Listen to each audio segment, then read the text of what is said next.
السلام عليكم، أهلا بيكم. معكم أحمد يونس، والنهاردة هنتكلم في 3 مواضيع. في البداية هنتكلم عن ماتش الأهلي والمقاولين العرب، وهنتكلم برضو عن إقالة أحمد عبد الرؤوف أو استقالة أحمد عبد الرؤوف أو اعتذار أحمد عبد الرؤوف زي ما قال. وفي موضوع لطيف شوية، هو الهدف اللي كريستيانو رونالدو سجله والراجل احتفل وبتاع.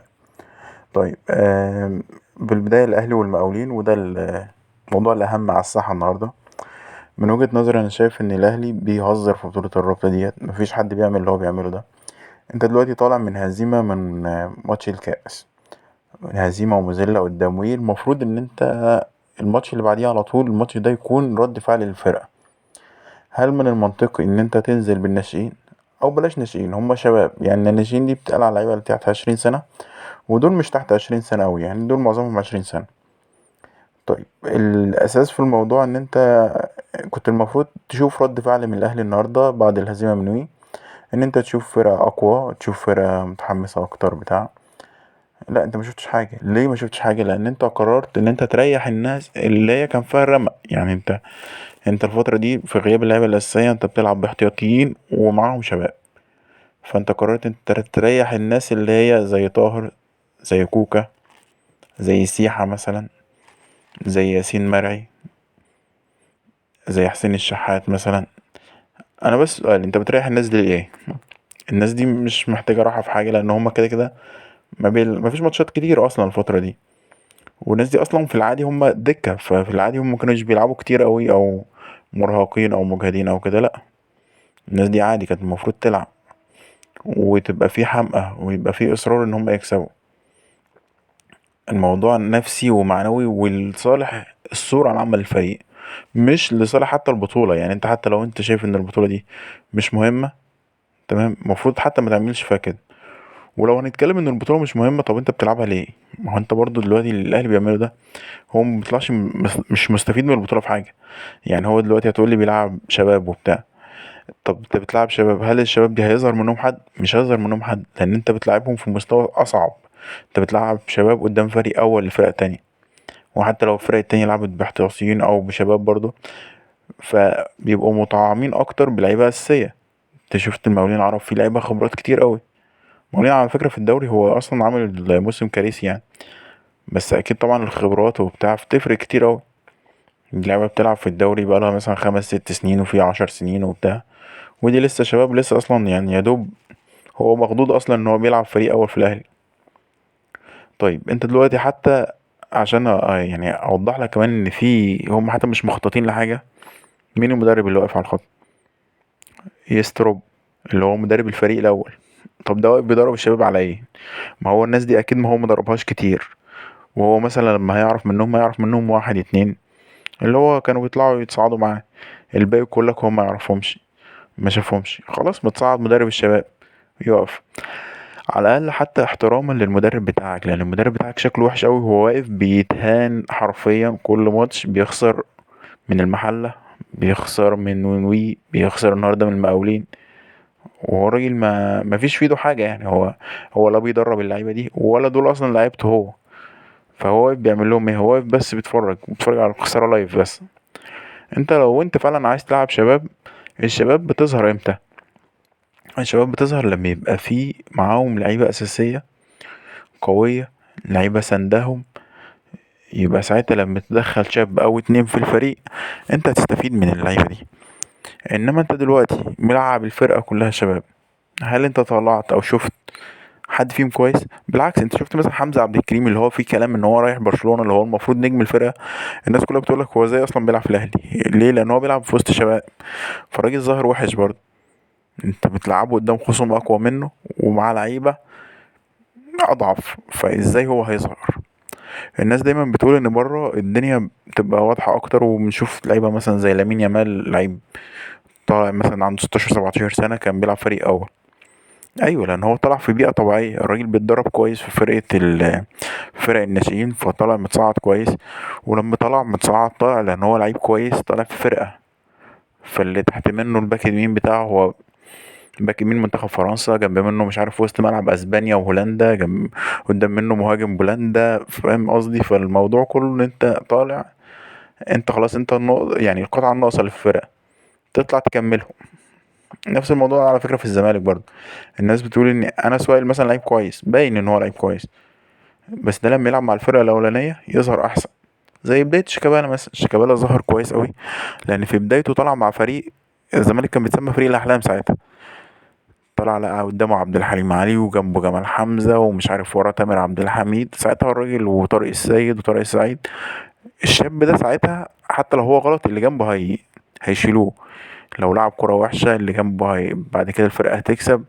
الراجل نفسيا هيبقى كويس. انما الموضوع كوميدي الصراحة، ان انت بتلعب لعيبة اصلا كلهم شباب مع بعض فما بيعملوش حاجة، اما بس يعني بيخسروا وخلاص.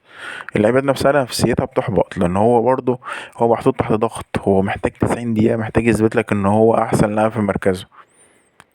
لو ركزت هتلاقي ان مفيش حد فيهم بيظهر كويس، اللي بيظهر حتى بيبقى ليه لقطات، ما بيظهرش ماتش كامل. يعني عمر سيد معوض ده مثلا ظهر ماتش او ظهر لقطة الماتش اللي فات او اللي قبليه تقريبا، كان تاني الماتش اللي قبل اللي فات في الرابطة. تيجي مثلا النهاردة في الباك اليمين، تمام، اللي هو ابراهيم الاسيوطي ده، ماشي ظهر كويس معقول. في النهاية مش هتظهر، مش هتطلع فرقة.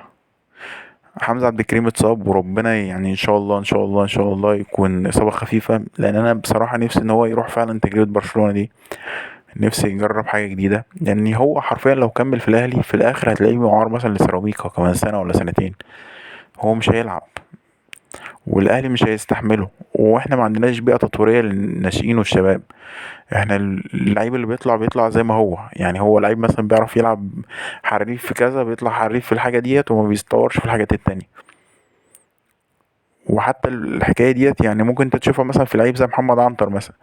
النهارده الراجل انت خلاص لعيب من عناصر الخبرة في الدوري وبتلعب شباب صغيرة، ومع ذلك الراجل بيلعب كورة كأنك تحس ان محمد عنتر مثلا من ايام ما كان في الاسيوطي قبل ما يروح الزمالك.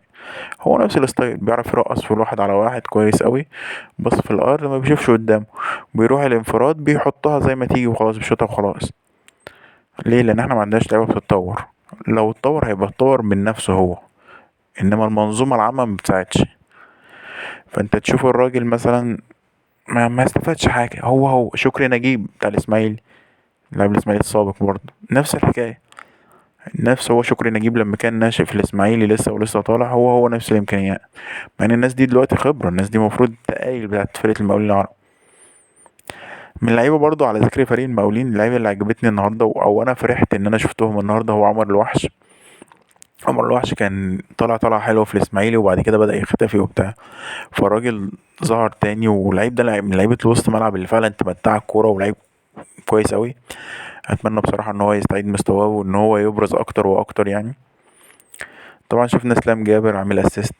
وبس بصراحة اللي كان تحفة في الماتش هو اللاعب كالو اللي هو حط الجون التشيب ده من فوق حارس الأهلي، الجون التالت. بصراحة كورة فعلا متعة بصراحة، شكلها حلو قوي. في النهاية انت مش هتعرف تلوم مين في الأهلي، بس واضح ان إدارة الأهلي هي نفس إدارة الزمالك، هما الاتنين شغالين كده زي ما بتيجي. الفرق الوحيد اللي بينهم ان إدارة الزمالك معهاش فلوس فغلطتها بتبان.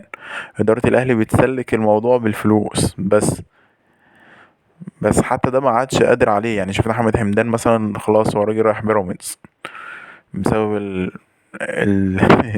بسبب الفرق المالي. والموضوع ده غريب بصراحه، انت تشوف بيراميدز بيسرق من الاهلي، يعني تحس ان كما تدوين تدان، يعني نفس اللي الاهلي كان بيعمله في الزمالك بيراميدز بيعمله في الاهلي، ونفس برضو اللي الاهلي كان بيعمله بيراميدز بيعمله فعلا. هي تفاصيل.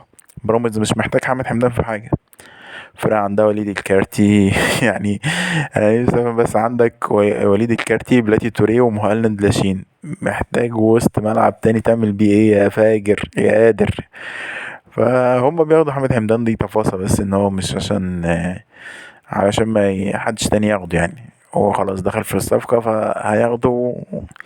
غالبا هيتركن دكة، يعني ما اعتقدش ان الراجل هيلعب على الناس التقيلة اللي موجودة دي. بس طبعا ولعيبه بيراميدز بتبقى مرتاح حتى لو ما بيلعبش، فهو بياخد مرتب كويس، فهو بيقول لك خلاص مش مشكله يعني. يعني شفنا اوباما وشفنا مصطفى فتحي وشفنا لعيبه كتير قوي بتروح بيراميدز عادي. لو قعد الدكه مع دودو الجباس مثلا بقاله سنين على الدكه عادي. شريف اكرامي، في لعيبه كتير قوي قاعده في بيراميدز دكه، بس هو مبسوط لان هو بياخد مبلغ كويس وفي نفس الوقت الجو هناك هادي يعني، فمريح من ضغط النرفزه والعصبيه او الضغط الجماهيري بتاع الاهلي والزمالك يعني. نيجي للنقطه التانية، احمد عبد الرؤوف استقال من تدريب الزمالك او اعتذر عن تدريب الزمالك. بصراحه انا شايف ان هي خطوه كويسه للزمالك، وخطوة أنا شايفها غريبة أصلا إن هو يقرر ياخد حاجة زي كده. معلش دي أكبر خطوة حصلت لك في حياتك. أحمد عبد الرؤوف أقل بكتير أوي من المستوى الفني للزمالك. أنا كزملكاوي مبسوط إن هو مشى، مش عارف اللي جاي إيه، وواضح إن الفريق فعلا مفهوش فلوس وكله أزمات وبتاع. وأنا كنت شايف إن أحمد عبد الرؤوف ما بيعملش حاجة مفيدة، فخلاص يمشي واللي يجي يمكن يكون فيه أمل شوية. لأن أحمد عبد الرؤوف حتى مش قادر يقنع الشباب حتى إن هم يلعبوا ليه هو. باين أوي إن خلاص فيها حالة كده سوداوية وكله مش طايق نفسه يعني بمعنى أصح. هو نفسه حتى لما ظهر في المؤتمر الصحفي كان بيتكلم بحزن شديد أوي، وباين أوي إن الحزن مسيطر عليه يعني. فأتمنى له التوفيق، وأتمنى له بصراحة إن هو يطور نفسه، لأن احنا مش عايزين يبقى المدربين المصريين كلهم شبه بعض. إن هو بياخد خبرته من الملعب وخلاص، فبيطلع بعد كده المدرب ما بتشوفش فيه ليه مدرسة أو ليه هوية معينة. احنا ما شفناش أحمد عبد الرؤوف هل هو مدرب مثلا بيعتمد على الاستحواذ، طب بتعتمد على التحولات، طب لعبه مباشر، فاهم قصدي، او مدرب دفاعي. مش شفناش حاجه منه يعني اللي هو تقول ان في هويه معينه. اتمنى بصراحه ان هو يطور نفسه تدريبيا، وان هو الراجل يرجع تاني بعد سنين، بس يرجع بنسخه اقوى شويه من النسخه اللي هو عليها حاليا. في حاجه طريفه حصلت النهارده ان رونالدو جاب جون كده، الكره يعني بتتشاط فخبطت فيه وراح الراجل عامل سي وبتاع. الموضوع بصراحه كان لطيف يعني. هحاول احط لكم الجون ان شاء الله. الموضوع كان لطيف منه قوي، وراح عامل سي والناس كلها بتهيص يعني اللي هو ازاي انت بتحتفل على سي وكده. سي وكده على جون اصلا الكرة خبطت فيك يعني الجون مش مقصود. بس انا بشوف ان ده نوع من انواع الحاجات الخاصة اللي هي بتاعت رونالدو، ان هو الراجل فعلا بيفرح بالاجوان من قلبه يعني. لان انت لو بتتكلم برضو ان واحد هو الهداف التاريخي مثلا لدوري ابطال اوروبا، فانا مثلا لو وصلت للمرحلة دي انا غالبا مش هحتفل بالاجوان لو جبت جوان في الدوري السعودي مثلا.